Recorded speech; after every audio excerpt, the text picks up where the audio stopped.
Okay, so this chapter is about all the birth-related issues that the baby's going to have. So a lot of it's going to overlap with what you've already learned, so that's a good thing. A lot of it is like hypoglycemia and polycythemia, some of the things that relate to the diseases you already learned. So hopefully some of it will be sort of a review and will help you to kind of bring some of that stuff back to the front of your brain so you'll be ready for Monday, right? So the first thing in this one is asphyxia. And this one we're talking about, remember we talked about transitory asphyxia, right? That's the one they need to have the normal transition. But this is when that doesn't stop. They just keep on with the low oxygen. And so that's a problem. You, for whatever reason, baby can't get oxygen, can't get started breathing, whatever has happened, and the asphyxia happens. So, of course, that's a situation where we've got to do some kind of intervention. We have a sick baby. So, basically, some of you may have been in on some of these resuscitations at delivery. Anybody get to do or CBAG and mask or any of that? You did? Okay, so that's what we're talking about here is right at the time of birth what happened and did the baby transition. So, of course, it means that the baby had hypoxemia, hypercarbia, and acidosis. So low pH, high CO2, and low PO2. So results from failure of the infant to transition because he no longer has oxygen from the placenta, so he has to have oxygen through breathing, and if that's not working, then we've got a problem. So sudden change from an aerobic or oxygen-rich environment, which was the placenta, to now no oxygen or not enough oxygen for whatever reason. Could be just because the baby has lung issues or whatever. Can lead to metabolic acidosis and respiratory acidosis if there's no relief. And of course, we don't want that to happen. And just like everything else, baby's going to use up his energy to survive, right? Start with the glucose, right? And the glycogen and fat. So same thing here. And it kind of depends on whether this has been a long-standing problem, something that happened all the way through labor, or did it just happen at the end? What's going on? And of course, the worst result would be brain damage or death if we don't, if we're not able to resuscitate this baby. And this is just talking about some of the risk factors of the babies that we know we might have problems with. These are the babies that the deliveries, if we know ahead, we're going to try to get a nurse there, a neonatal nurse, and hopefully a pediatrician there to be present when this baby's born, such as when we have a non-reassuring fetal heart rate pattern, especially late decels.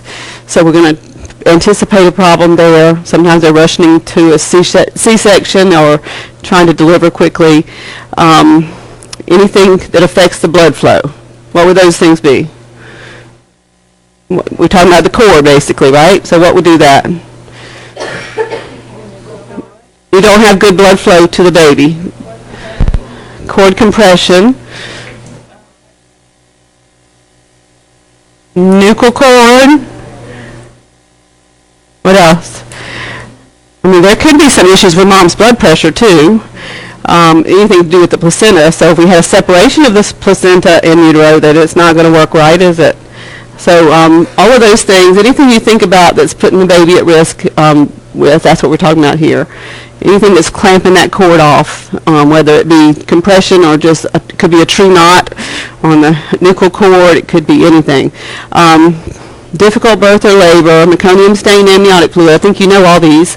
As far as maternal blood loss, we're going to have to assume that baby is also going to be anemic if the mom's losing blood during the delivery or during the labor.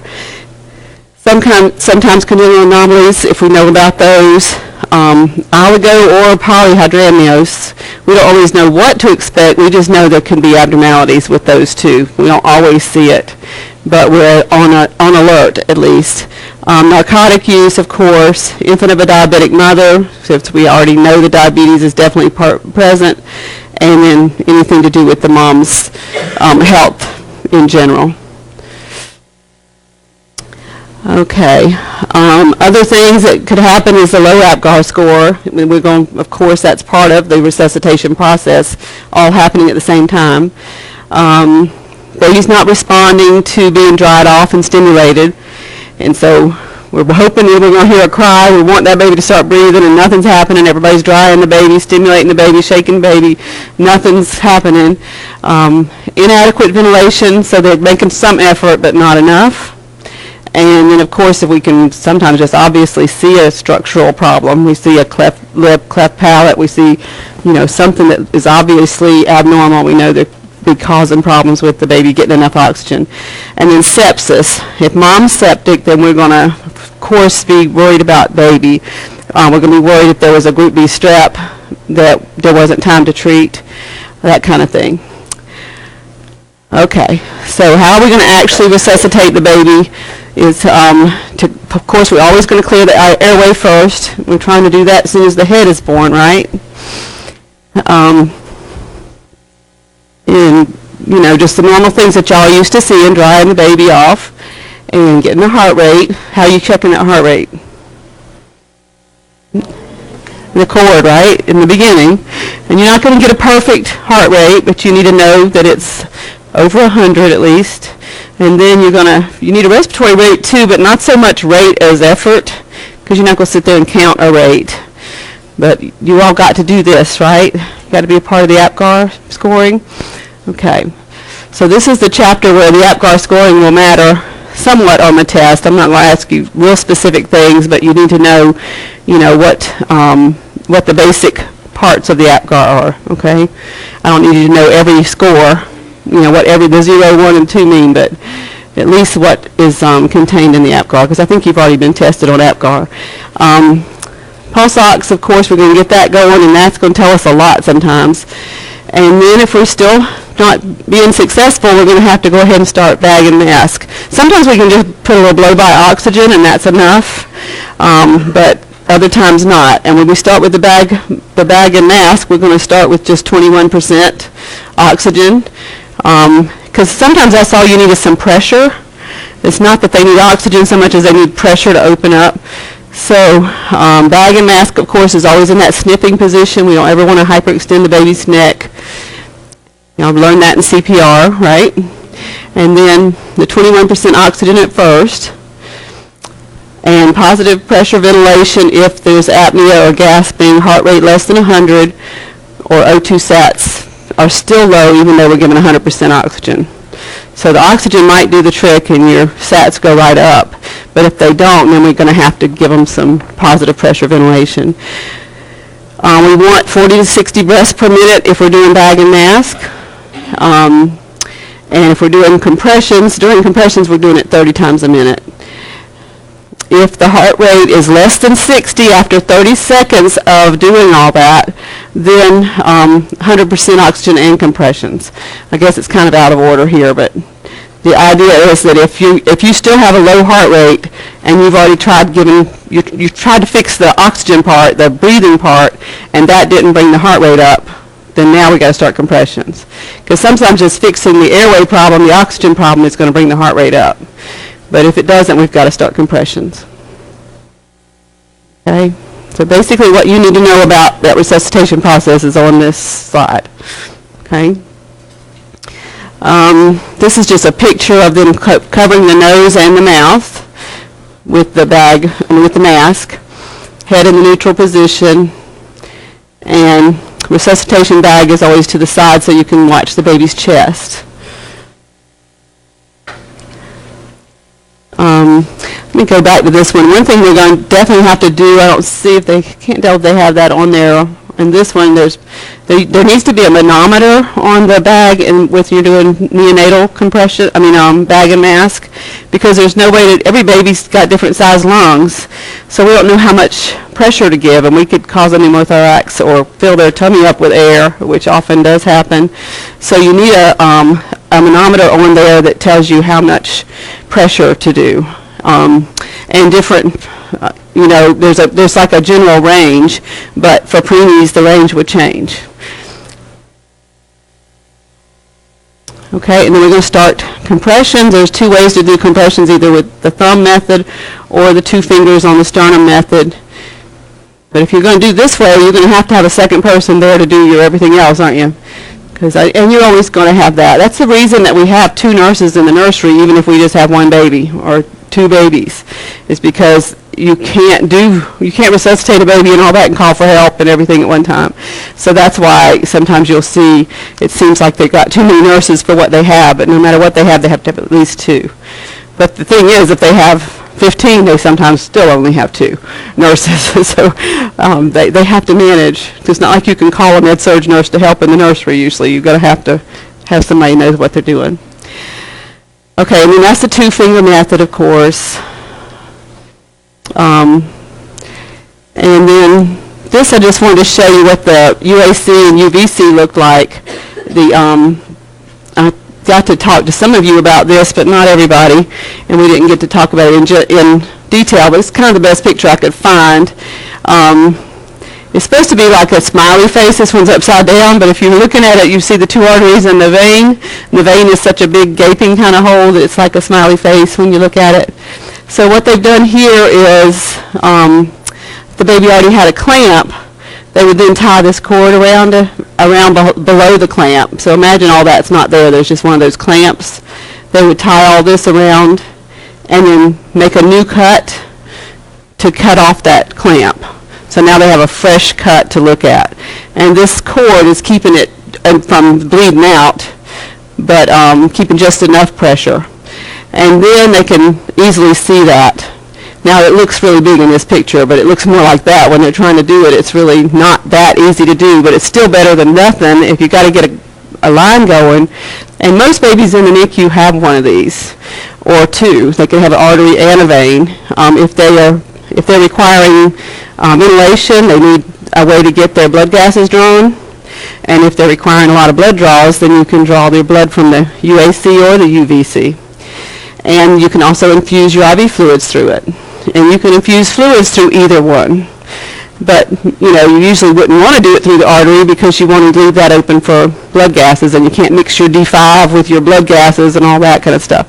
So they usually have 2 if they can. But the arteries are much more difficult to cannulate, so sometimes they can't get one for a while. But this is what we call a bridge. They build like a bridging thing so it won't pull on the stump. So just to kind of stabilize the catheters. So if we're in an emergency situation and we can't get a vein, we're usually not going to be able to get a vein if the baby's already crashing, because probably the blood pressure is low and all that. It's going to be hard to find a vein. So they're going to go ahead and quickly do this setup. But of course it means it's like a PICC line. They've got to set up sterile drapes and get some betadine on there, and there's always a tray ready to do that in the delivery room if they need to. And you can give epi and some of your drugs through the endotracheal tube, but it's not the ideal route. So until they get a line, they're usually giving drugs through the endotracheal tube. But once they get this in, that gives them a better route. Okay, so that's it on the resuscitation part. Okay, any questions about that? All right, I'm going to move kind of fast unless y'all stop me. Okay, so yell at me if I'm going too fast. Well, hyaline membrane disease, we've already talked about this when we talked about preemies. This is respiratory distress syndrome or hyaline membrane disease, same thing. They call it HMD. So it just has to do with surfactant, right? Affects primarily preterm infants and affects 50% of preemies less than 30 weeks. That's a lot. And infants of diabetic moms. Why is that? Why infants of diabetic moms? Aren't they the mature, fat, happy? Thank you. Their organs are immature, and the high glucose environment inhibits surfactant production in true diabetic moms. So that's why we worry about them. So they're going to look like big, healthy babies, but they're not always healthy. Accounts for 20% of all newborn deaths. That's a lot. Increased incidence in white premature infants. Remember, the anemia occurs twice as often in males as in females. And remember, the video about the preemies mentioned white males? Well, it mentioned males. It didn't talk about the white males so much. But I'll tell you what the slang for that was. Anybody know? Not slang, but, well, you probably know back there, Heather. But wimpy white boys. Sorry, guys. That's what they call them. Because when we were getting an admission in the NICU, nobody wanted a wimpy white boy because it was going to be, you know, more likely to have a bad outcome. So, you know, it's definitely true the males, and it's interesting because this has been throughout history. As long as they've been keeping up with these things, that's been the case. So it's really, you know, kind of a phenomenon. I can't figure out what the reason would be, but we'll try not to make any jokes about any of that, right? Especially about those males. But it's interesting to me because I thought they were kidding when they told me this when I started working in the NICU. I thought it was just really kidding. But after a while, you start wanting a nice African-American female patient to come in as your next patient. So that's it's really happened throughout history. It's interesting. Okay, so most deaths occur in infants less than 1,500 grams, and certainly that number keeps going down. But we used to call the babies less than 1,500 grams our teeny preemies, and you actually see articles written about teeny preemies. And now they're calling those the 1,000 grams and less, I think. So they've gone down on that. But how much is 1,000 grams? How many pounds is that, y'all? About. How many grams did I say was in a pound? 454. Good. So if you just round that to 500, just to think in easier terms, then 500 for 1,000. So we're just talking about a 2-pound baby if you got 1,000 grams. So 2 pounds and less is a pretty small baby, right? But you hear a lot of those surviving. And like I said, I've taken care of for 300 and something grams. So that's really small. So our HMD is associated mostly with prematurity and surfactant deficiency disease, which would be usually either preemies or infants of diabetic moms. Okay, this is just describing surfactant again, and I think you already know all this. Remember, permits better lung compliance and decreases the work of breathing because they don't have to open up those lungs every time. Because if the lungs collapse, remember, with every alveoli collapses, no surfactant, then they've got to use so much force to open their lungs every single breath instead of what they should have just used for their first breath. And they don't have the muscle strength to do that because their chest wall is not developed, and they don't have the, the lasting power, the glucose and the energy level to keep on doing that. So they'll get tired. It's called expiratory atelectasis, and I think I kind of covered most of this. Okay, this is the problem, is the gas exchange. Is at the alveolar level, it's not working correctly.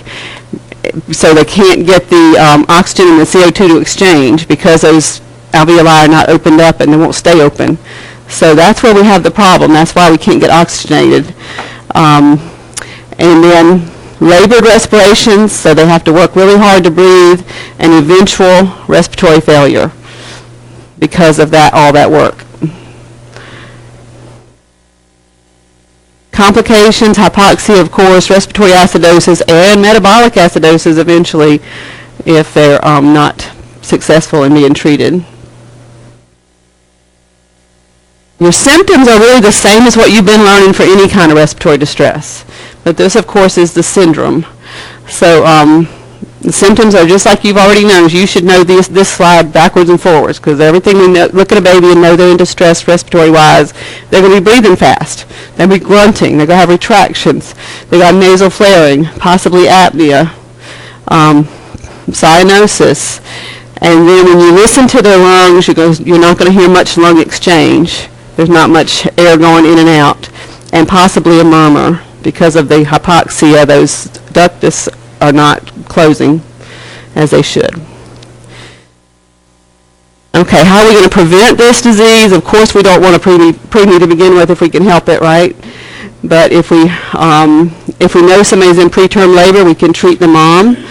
certainly with Celestone. I don't know what y'all called it, if y'all just called it glucocorticosteroids or betamethasone, but whatever you call it, it's cortisone or steroids during the labor to try to mature the baby's lungs, accelerate the growth of the lungs. And then if the baby's already been born, what are we going to do to try to prevent the full-blown respiratory distress syndrome?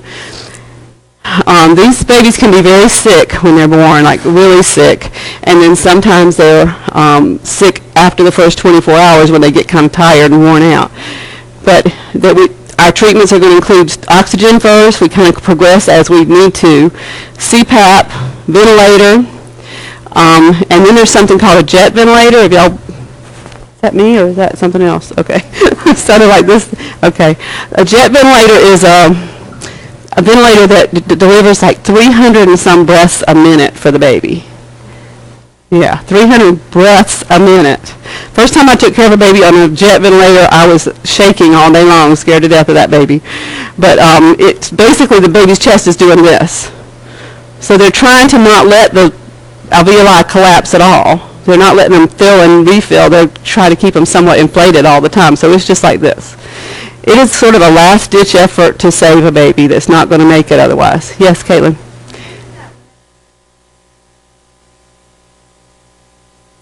Might have been.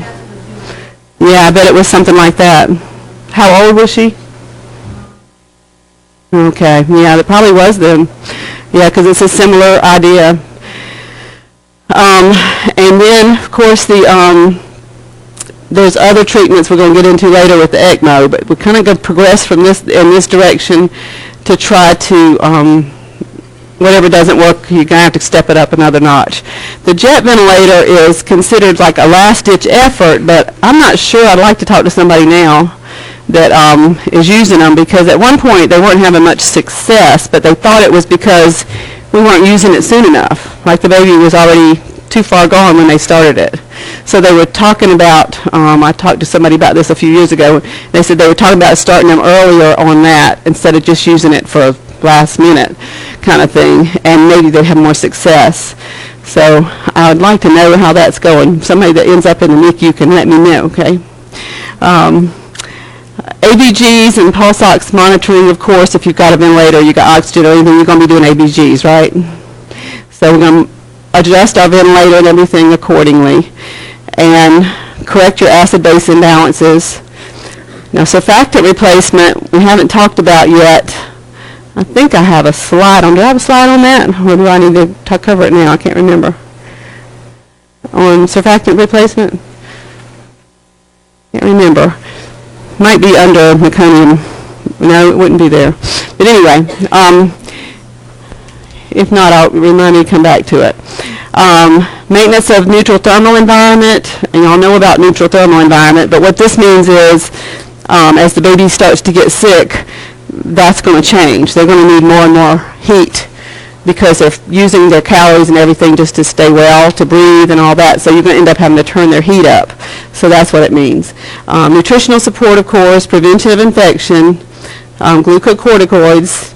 For the baby after delivery, we're usually given Decadron. And what we're doing with that is trying to, remember we talked about bronchopulmonary dysplasia is the result of a baby who had long-term ventilator use and the alveoli get damaged. Remember I said those are the babies you're going to see in the mall with the oxygen on their stroller because you can't wean them off of that little bit of oxygen. So this is what Decadron is hopefully treating, is to try to keep from damaging that, damaging the alveoli in that process of long-term ventilatory management. You're not supposed to be on the ventilator this long when your alveoli are still trying to form, your lungs are still trying to be developed, and being on the ventilator is not the perfect way to do that. There are all kinds of other ways they're working on, but let's see. And then ECMO. Is my next one? No, next one not ECMO. I'll get to ECMO eventually, but ECMO is basically a lung bypass, a lung and heart bypass machine that really isn't a last-ditch effort, but we've got another slide on that later. Now, one of the things that can happen with preemies who have respiratory distress syndrome and a couple of other things is that we can have a pneumothorax. And this is not covered in your book for some reason. I don't know why they don't think it's important to put pneumothorax in there, because it's very, very important, and it happens a good bit, is that the alveoli in the process of us trying to ventilate them can rupture. You know, we don't ever know quite how much pressure to give. So then, of course, like any other pneumothorax, that means that air enters the pleural space. And then why is that a problem for the lungs? Why is it this?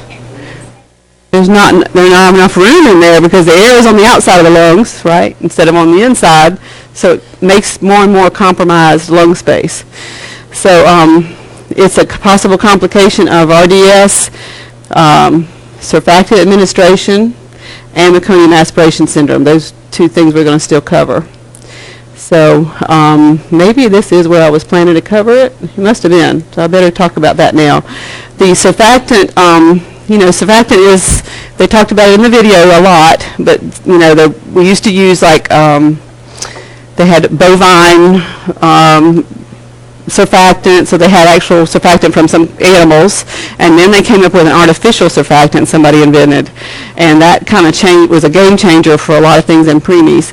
And it's kind of like a thick, milky looking substance, and I think about it like, remember the old Pepto-Bismol commercials where you'd see the pink coming down the abdomen and kind of coating the abdomen?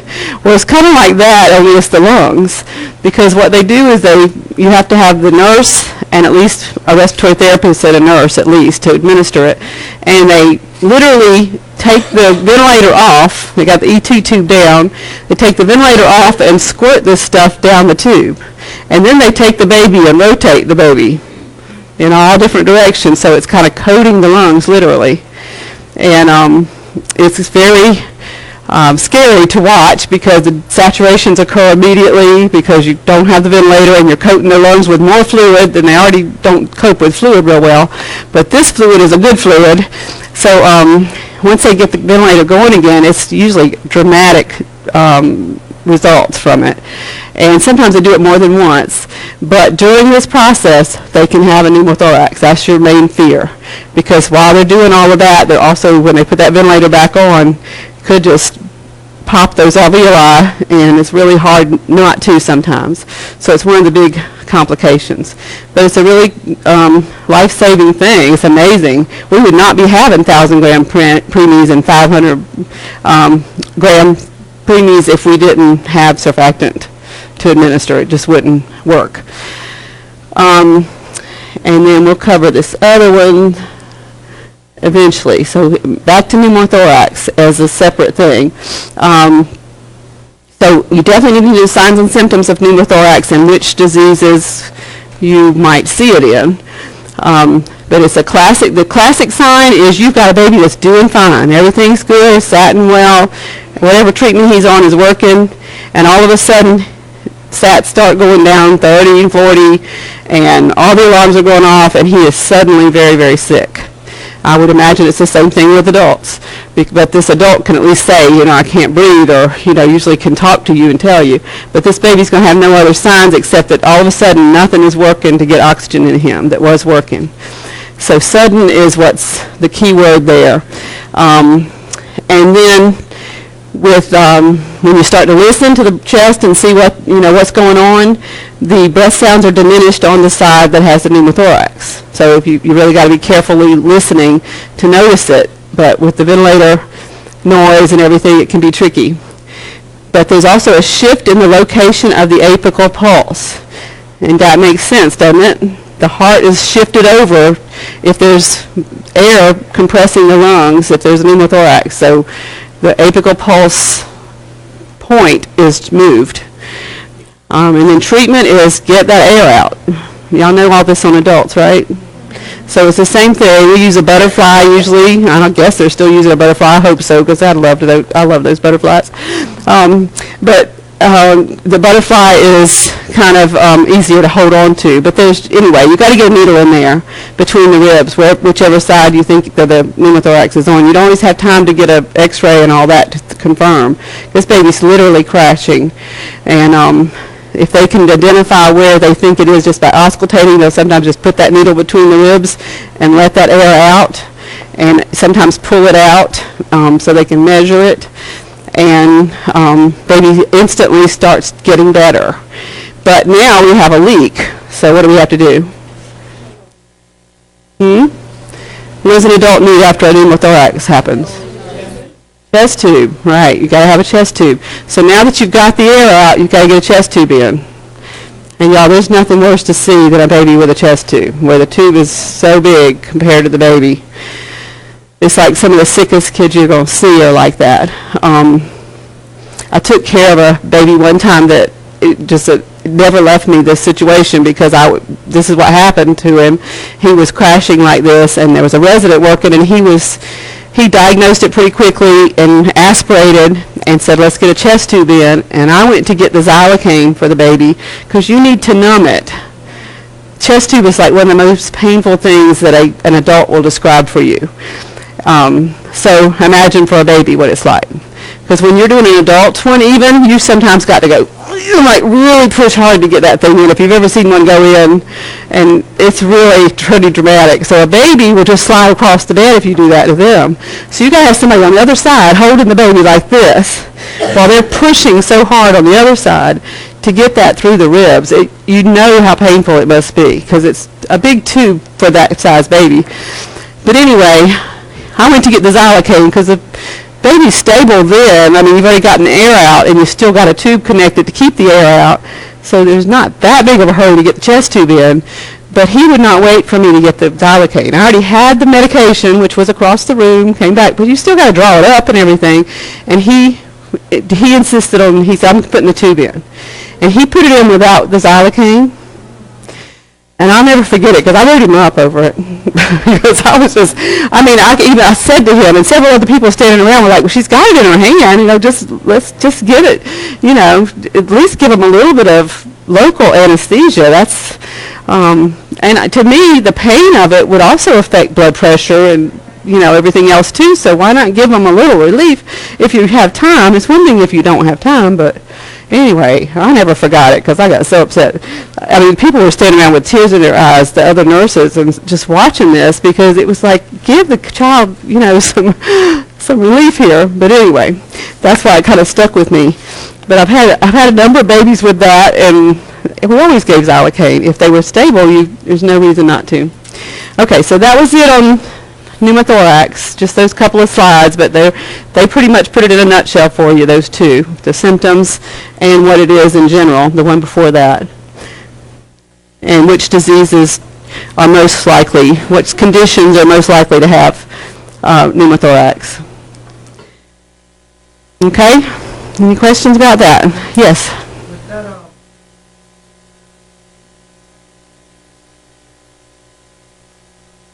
I have no clue.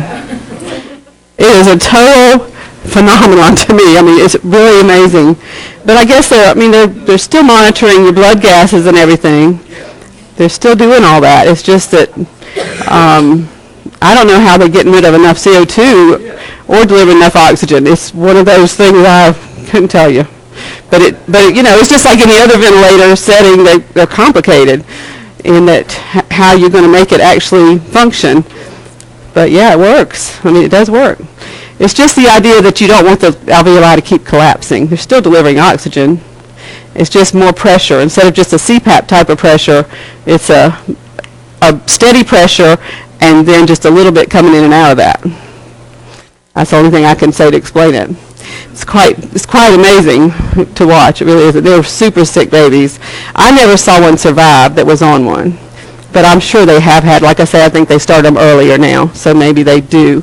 But I thought it was fascinating when I took care of them. I was scared to death of those babies, and they were really, really sick because they had like so many IV lines going, because you do have all those imbalances with the electrolytes and the pH and this and that, and you got to have a line for everything.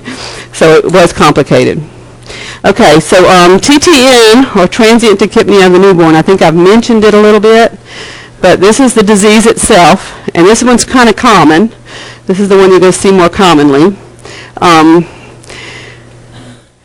This is basically a baby who's born pretty sick, but he's a term baby. This could happen to anybody, any baby.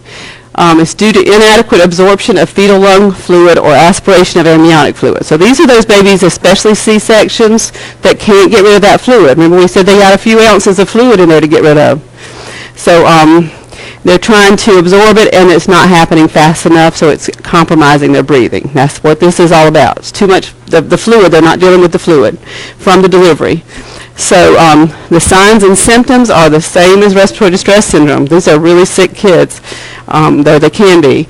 So they've got all those same things, the tachypnea and the cyanosis and grunting, a lot of grunting and retractions. They're working hard to breathe. It's associated mostly with C-sections and breech deliveries. Why would that be? That's right. Now those are the two that don't get the big squeeze coming through the birth canal. Okay. And it could also be small babies, right? Really small babies that don't get a big squeeze. So it could be an well, I won't go there. I'll confuse the issue. Okay, so signs and symptoms. They can be just mildly sick, mildly tachypnic, and then it gets worse, or they can be very, very sick. And it can happen in any hospital because this could be a full-term baby. This could be any baby that's doing fine and then can have a very, very bad outcome if it's not treated. The good thing is if they are treated, they have good outcomes.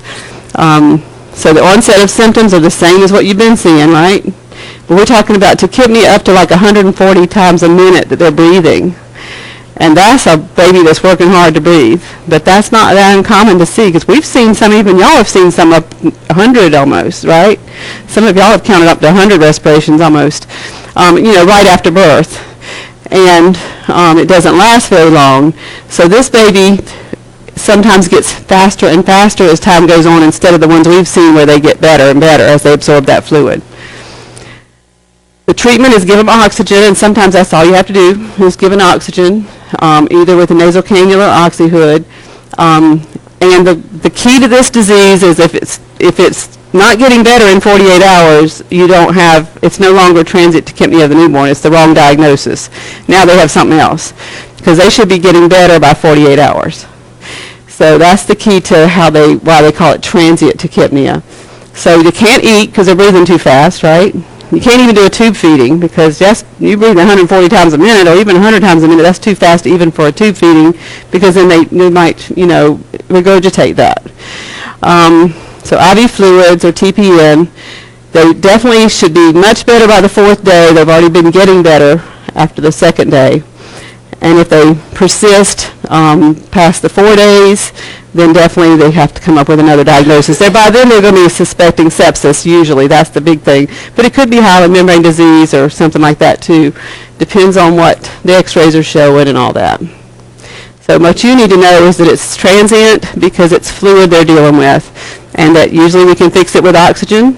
Sometimes they do have to have a ventilator. Sometimes they're quite sick, but it's short-lived. Okay. All right, now meconium aspiration syndrome. I doubt this link is going to work. I did not test it. I was trying to do everything on my phone yesterday because I wasn't supposed to be out of the bed. I doubt this is going to work, but it might. What in the world? Oh, I guess I have to search for it. Let's see if it'll maybe get it to me.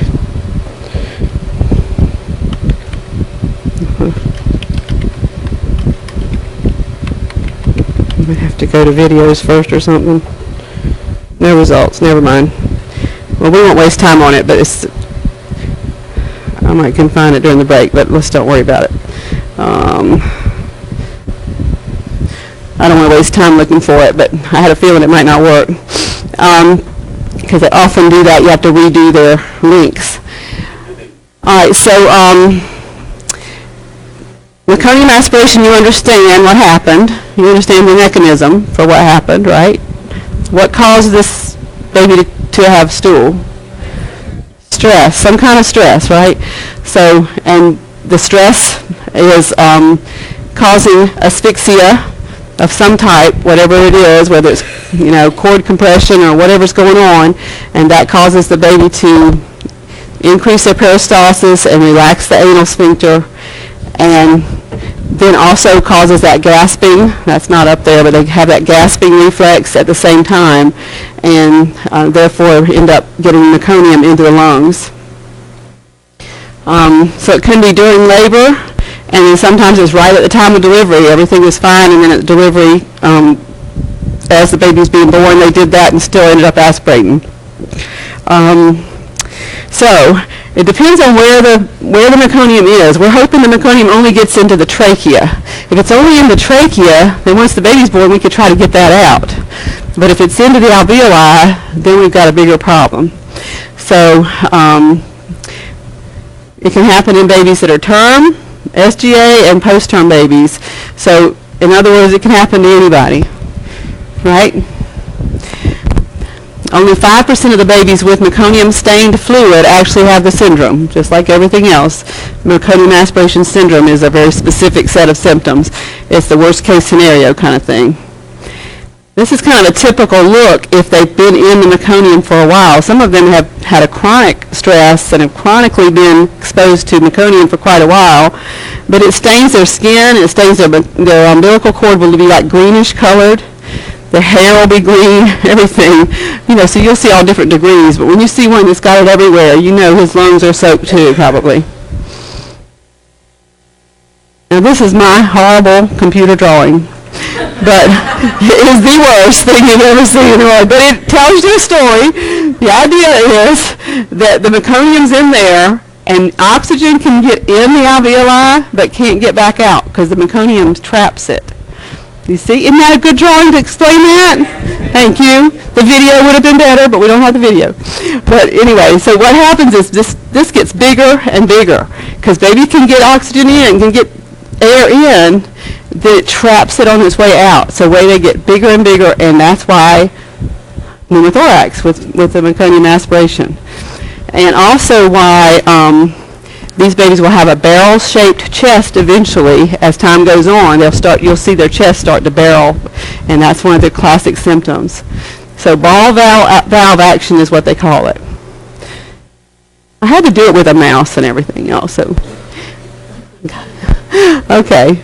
So trapped meconium causes overdistension of the alveoli, and the alveoli can rupture, so that pneumothorax, and then obviously bacterial infection can be the result, besides the pneumothorax result, and respiratory distress in general. They don't have any oxygen. They can't breathe like that, so they're going to have hypoxia. Okay, here's your clinical manifestations. Fetal distress during labor and delivery, low APGAR, respiratory distress at delivery, so we've got some signs already at delivery that there's a problem. Overdistended barrel-shaped chest, diminished breath sounds, because we don't have a good exchange, do we? So you're not going to hear that in and out. All right? Yellow staining of the skin, nails, and cord. Extreme metabolic and respiratory acidosis. That's what the problem is we can't get that reversed sometimes. These babies can have very poor outcomes. So extreme hypoxia, even with oxygen and a ventilator. So they're doing the most they can do, and we still have can't get oxygenated. Can lead to PPHN, which is a whole different diagnosis of persistent pulmonary hypertension, which I'm not going to go into. But that's one of the worst outcomes that you can ask for right there. Your treatment is hopefully as soon as the baby's head is born, we want to get as much of that out of their mouth and nose as possible before they take that first breath, before their chest is born. So that, the doctor's going to be extra diligent. And then there's a little bit of controversy with the rest.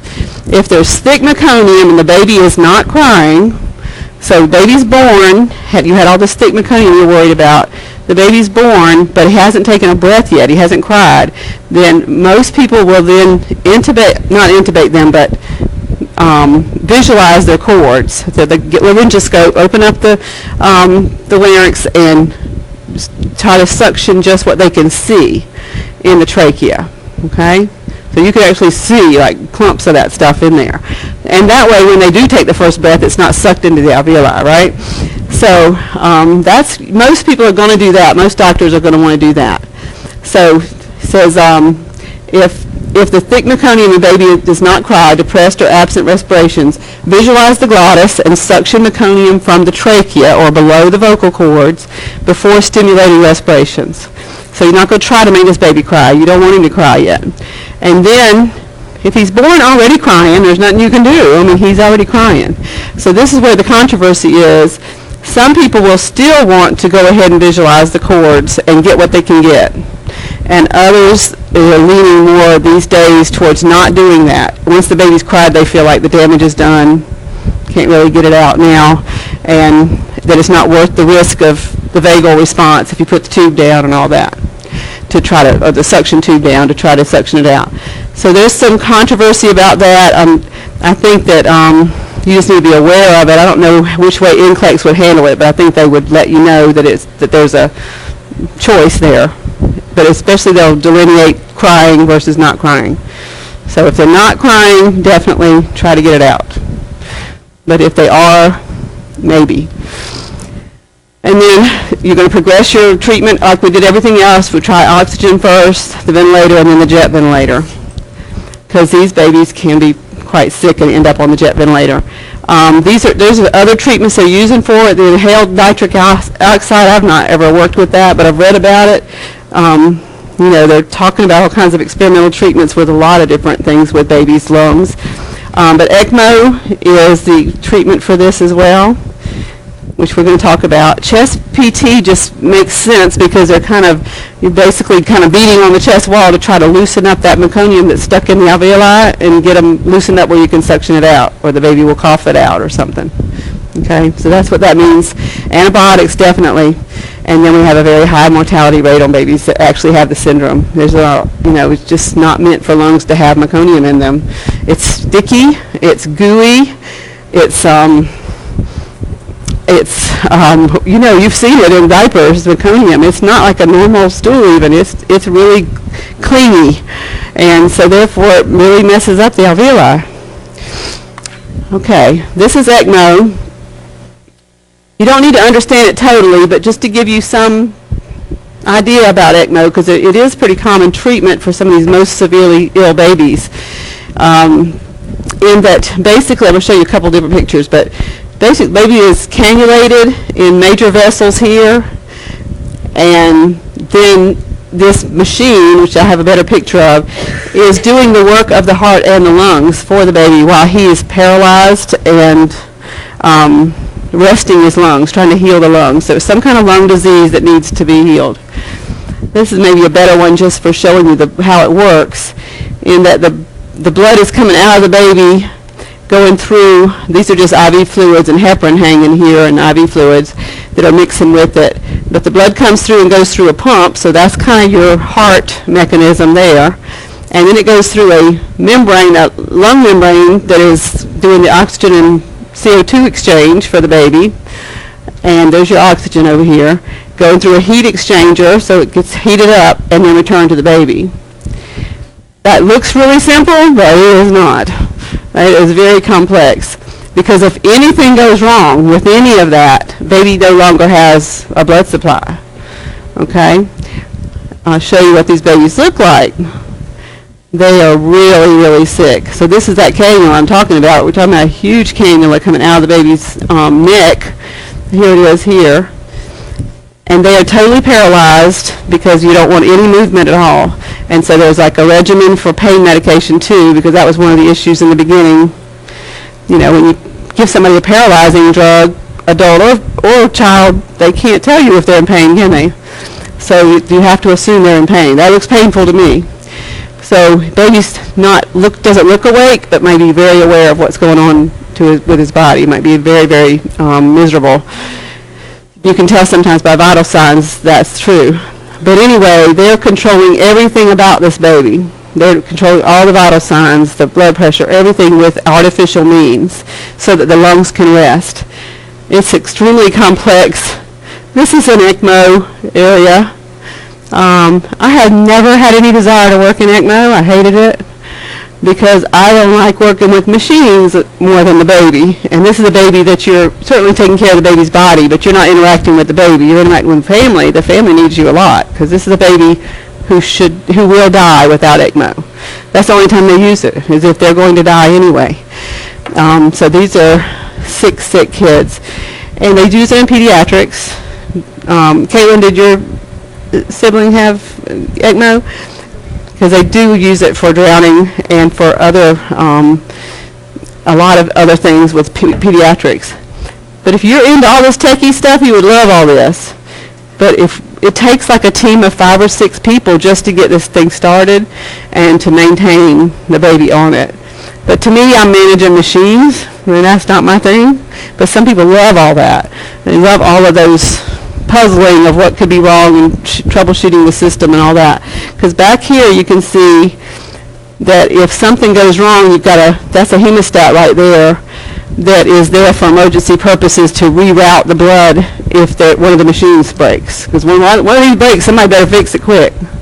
And meanwhile, we got to maintain this baby's circulation somehow.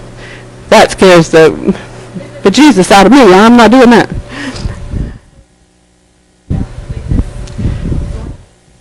What doesn't come out? Yeah, whatever they get out, they get out. But the rest of it he has to cope with. They either can do the physical therapy, the pulmonary therapy and try to get it out, or they can, the baby has to absorb it. Yeah. I've never known them to do that. I don't know. I guess it doesn't work, or they don't think they survive it. I don't know. I guess not. I've never heard of them doing it. Yeah, it seems like we need to do something, doesn't it? But really, I think it's just a matter of supporting them until they can either, push it out, cough it out, and suction it, or absorb it. Not a good situation. That's why they don't do well. But the thing is, the ones who survive have great results. This is what's so incredible about ECMO. I think I have a picture on here of a reunion. Oh, that's one baby. That's a pediatric one. You can see this child's been through a lot because there's scars all over. I met the little boy who was the first pediatric ECMO baby at MUSC. I didn't take care of him, but he came back to visit a lot. And his mom would bring him back to visit. And he had gotten into his mother's or either somebody's pocketbook at their home and taken all the blood pressure pills. And he was just a toddler, and he ate all the blood pressure pills, and so he was going to die. They had done what they could do, and he was going to die. And they put him on there, and he lived through it and was perfectly normal. And he was just a delightful little kid, so he was always coming back to visit because Mom was so grateful. But they've had a lot of success with other things, but overdose is one of the things that they use it for, poisoning. Because basically the lungs need to heal, so they need a rest. This is on here just to show you. It always makes me think about that line in the movie about I see dead people, because all of these people should be dead. Okay? They would have died, and they lived because of ECMO. And I think that's just incredible. If you're on that kind of team, can you imagine what it's like to work with those children and see them every year? They have a reunion every year so they can have a chance to come back. They have clowns and all that stuff. They do that for NICUs too. But we have a big carnival kind of thing, and then all the kids that you took care of could come back. But that's so rewarding to know these aren't kids who usually have bad outcomes. They don't usually have learning disabilities and all of that. Generally they don't, depending on what disease they had to begin with. But if they survive ECMO, it's incredible. So it's really, really interesting area if you're interested in that kind of techie stuff. Okay, let's take a break, y'all. We'll take 10 minutes.